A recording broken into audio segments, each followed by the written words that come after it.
नमस्कार दोस्तों, विप्र एस्ट्रोलॉजी में आप सबका स्वागत है। जैसे कि आप सब लोग जानते हैं, मेरी चैनल पर ज्योतिष के मेडिकल एस्ट्रोलॉजी रिलेटेड भी वीडियो चल रहे हैं और उसकी भी एक सीरीज मैंने शुरू की थी, लेकिन 2 वीडियो बनाने के बाद आगे नहीं बनाए। कुछ चुनाव के वीडियो में हम और आगे की प्रिडिक्शन की वीडियो में हम चले गए और नक्षत्र सीरीज में भी गए। तो हम मेडिकल एस्ट्रोलॉजी में आज के जो वीडियो है उसमें एक और पार्ट हम ले रहे हैं। ये तीसरा भाग है। उसमें हम एक बहुत ही सरल सिंपल फॉर्मूला को हम समझने का कोशिश करेंगे, क्योंकि मेडिकल एस्ट्रोलॉजी एक बहुत इम्पोर्टेंट पार्ट है। हमारे शास्त्रों में भी कहा है कि सबसे अच्छा अगर कोई सुख है तो हमारा स्वास्थ्य का सुख। स्वास्थ्य अच्छा है तो सब कुछ अच्छा है। तो मैं ये कह रहा हूं कि आज का जो वीडियो है वो हम एक सिंपल रूल के साथ जाएंगे कि कुंडली में लग्नेश अगर नीच का हो तो क्या क्या बीमारी आ सकती हैं। तो रूल्स क्या है उसका वो आप समझ लीजिए कि कोई भी कुंडली का जो भी लग्नेश हो, लग्नाधिपति प्रथम भाव का स्वामी, लग्न प्रथम भाव होता है, उसका स्वामी कुंडली में नीच होकर बैठा है तो वो कोई ना कोई भाव में नीच होगा। तो जिस भाव में नीच होता है उस भाव से रिलेटेड जो शरीर का अंग है उसकी बीमारी होने की संभावना होती है। या दूसरा ऑप्शन साथ में ये भी है कि उस ग्रह, जो ग्रह लग्नेश है, नीचस्थ हो गया है, उसके रिलेटेड जो शरीर के अंग है उससे बीमारी होने की संभावना बढ़ जाती है। बहुत सरल है, मैंने यहां लिखा भी है, आप समझ लीजिए। लग्नेश जिस भाव में नीचस्थ होगा उस भाव जो अंग दर्शाएगा शरीर का, उस अंग में तकलीफ, समस्या या उस ग्रह से संबंधित शरीर के अंग में समस्या। आइए शुरू करते हैं हम एक के बाद एक सभी 12 लग्न के हम फटाफट देख लेंगे ताकि आपको बहुत अच्छे से समझ में आ जाए। सबसे पहले हम शुरू करते हैं मेष लग्न से। तो आप ये कुंडली में देख सकते हैं, मेष लग्न में मंगल उसका स्वामी है, वो चतुर्थ भाव में कर्क राशि में नीचस्थ होता है। तो कुंडली का चतुर्थ भाव पीड़ित हो गया और वहां पे और भी कुछ मैलिफिक इफेक्ट भी है। तो जो चतुर्थ भाव हमारा काल पुरुष की कुंडली का जो शरीर का अंग दिखाता है कि छाती, फेफड़े, ये से संबंधित बीमारी हो सकती है। या जो मंगल नीचस्थ हो गया है, तो मंगल जो शरीर के अंग दर्शाता है, जैसे सर है, सर दर्द होना, सर में चोट लगना, क्योंकि मंगल चोट, घाव भी दर्शाता है, सर में चोट लग जाना, ऑपरेशन होना। हमारे स्नायु जो है शरीर के वो भी मंगल दिखाता है, तो स्नायु कमजोर हो जाना वगैरह हो सकता है। सिंपल। ऐसे ही हम वृषभ राशि आती है, वृषभ लग्न, उसका स्वामी शुक्र, वो कन्या राशि में पंचम भाव में नीचस्थ हो जाएगा। तो पंचम भाव जो है कुंडली का वो क्या दिखाता है, पेट और आंतिया की बीमारी वो होगा। या फिर शुक्र जो शरीर के अंग दर्शाता है, जैसे चेहरा है, हमारे गुप्तांग है, प्राइवेट पार्ट्स है, मूत्राशय है, शुक्राणु है वगैरह, इस रिलेटेड बीमारी आ सकती है।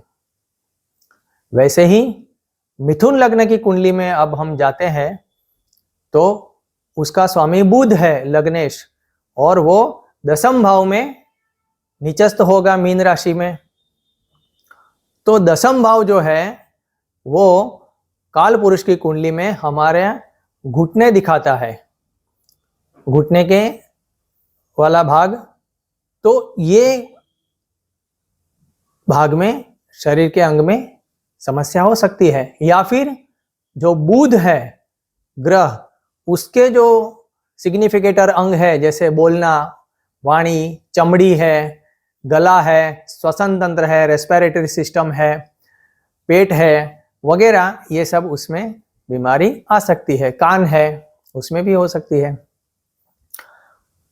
उसके बाद अब हम कर्क लग्न में आते हैं। कर्क लग्न में लग्नेश चंद्र है और वो पंचम भाव में वृश्चिक राशि में निचस्त होता है। तो फिर से पंचम भाव जो अंग दर्शाता है पेट की बीमारी, छोटी आंतिया की बीमारी, या फिर चंद्र जो शरीर के अंग दर्शाता है, जैसे हमारी बाईं आंख, लेफ्ट आई, छाती, फेफड़े, खून, ये चंद्र के कारकत्व में आते हैं, तो उससे रिलेटेड बीमारी हो सकती है। अब हम आते हैं सिंह लग्न में। सिंह लग्न का स्वामी सूर्य है और वो तृतीय भाव में तुला राशि में निचस्त होता है।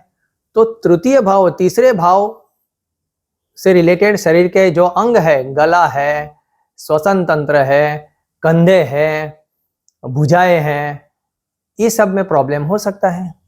या सूर्य जो हमारे शरीर को अंग को दर्शाता है, उसमें बीमारी या समस्या आ सकती है, जैसे पेट है, हृदय है, राइट आई यानी दाहिनी आंख है, हड्डियां है वगैरह, इन सब में भी समस्या हो सकती है। अब हम आते हैं कन्या लग्न में। कन्या लग्न वो भी बुध का लग्न है, उसका स्वामी भी बुध है और यहाँ पर बुध सप्तम भाव में मीन राशि में निचस्त होता है।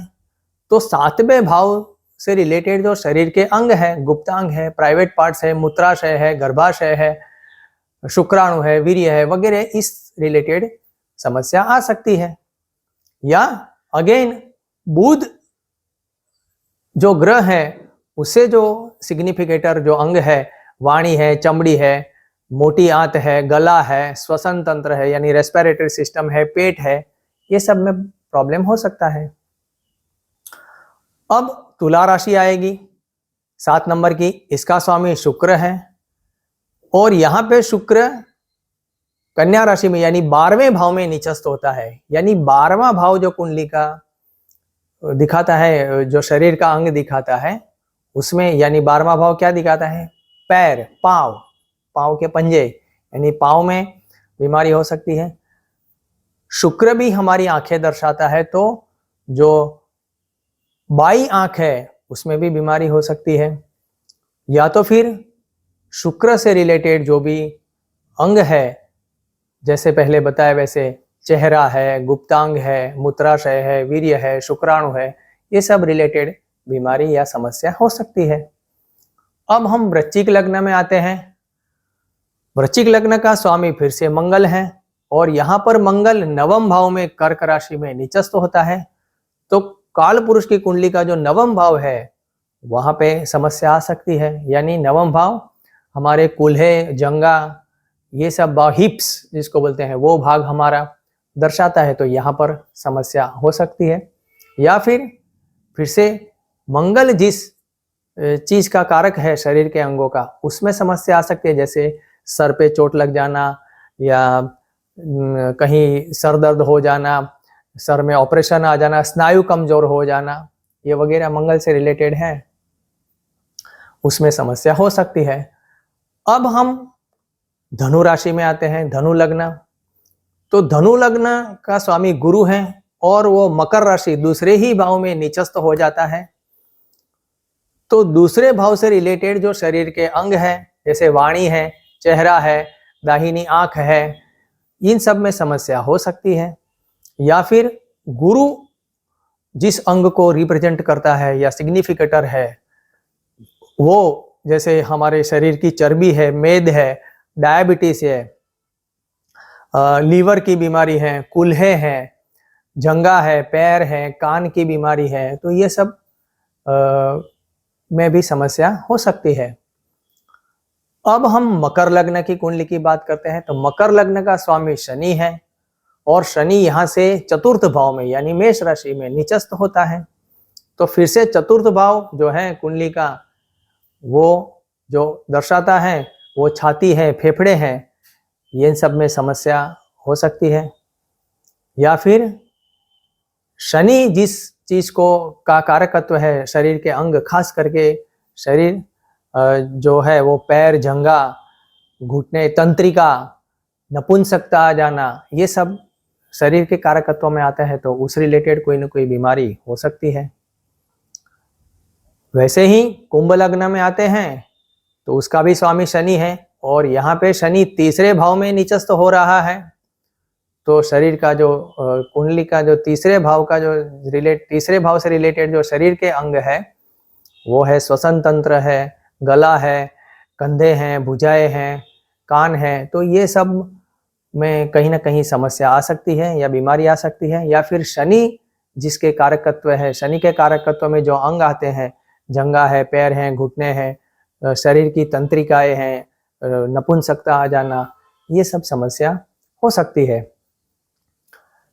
अब हम आखिरी मीन लग्न की बात करते हैं, तो उसका स्वामी गुरु है, और यहाँ पे गुरु 11वें भाव में, एकादश भाव में नीचस्थ होता है, मकर राशि में। तो कुंडली का जो एकादश भाव जो शरीर के अंग दर्शाता है वो दिखाता है खास करके घुटने और घुटने के नीचे वाला पैर जो होता है, पैर का हिस्सा, वहाँ पे समस्या आ सकती है, चलने फिरने में तकलीफ आ सकती है। या फिर गुरु जिस चीज को दर्शाता है, वो जिस शरीर के अंग का कारकत्व है, उससे रिलेटेड जो मैंने कहा, हमारे शरीर में जो मेद है, चर्बी है, डायबिटीज हो जाना, लीवर की खराबी, कूल्हे, पेट, कान, झंगे, ये सब में कहीं ना कहीं प्रॉब्लम हो सकता है। तो दोस्तों, मेडिकल एस्ट्रोलॉजी का ये एक सरल नियम मैंने समझाने का प्रयास किया है, जिससे हम कौन से अंग में कोई बीमारी आ सकती है उसका हम थोड़ा सा पता लगा सकते हैं।